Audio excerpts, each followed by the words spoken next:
Where you lie, I will lie. Where you lie, I will lie, beloved. Where you lie, I will lie. And your people are my people.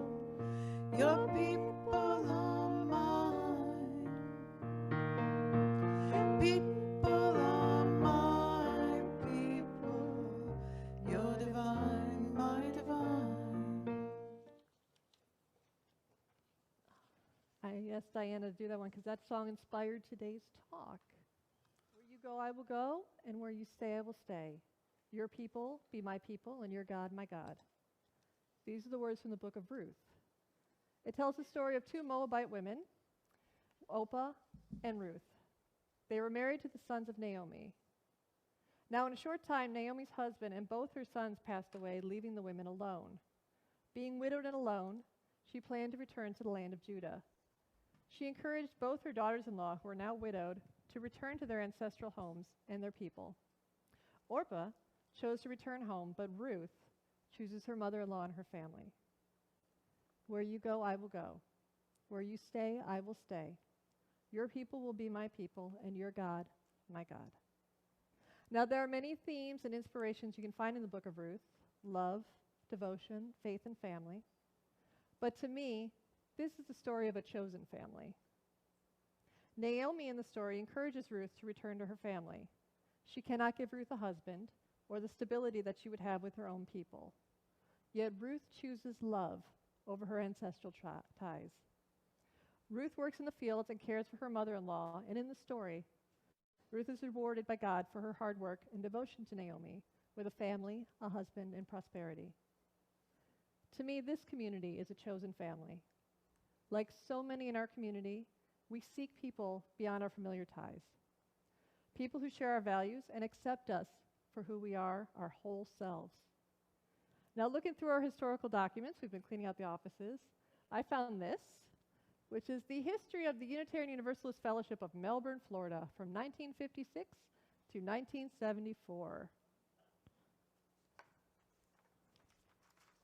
It reads in there, "Our congregation is a fellowship of people who encourage and help one another to explore the vital questions of life and mutually support values that would lead to a meaningful life for all people." I thought that was pretty good.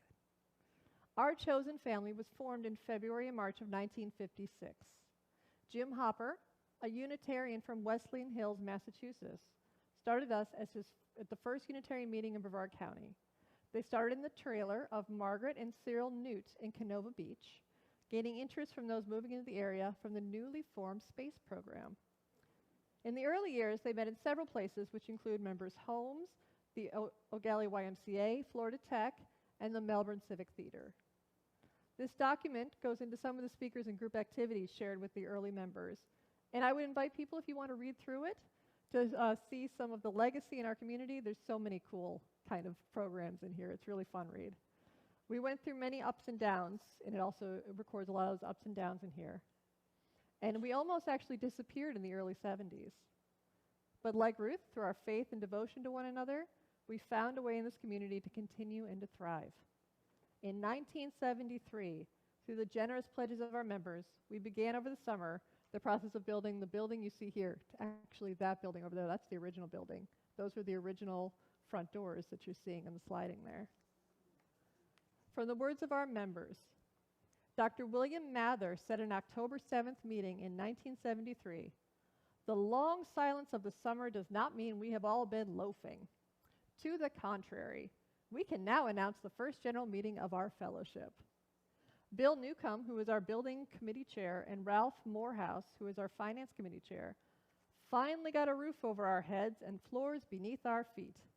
Where once the Bedford horses grazed and the palmetto scrub flourished, we now have a place for our deeper fellowship." I thought that was very beautifully said. And we're grateful to those who helped create our legacy and move us into this deeper fellowship. So what were the goals of the fellowship in 1974? In the words of Dr. William Mather, "We must be more completely oriented to the needs of our neighborhood, our town, our county, state, and ultimately to all of humanity.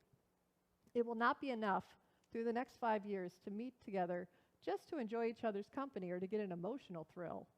There is work to be done by Unitarians in this world. And so may these be also our goals in the 21st century for our chosen family. May we, like Ruth, choose love and choose to care for one another. For your people are my people. Where you go, I will go. May we be each other's chosen family, and as we do, serve our wider community in the spirit of our Unitarian founders. So may it be.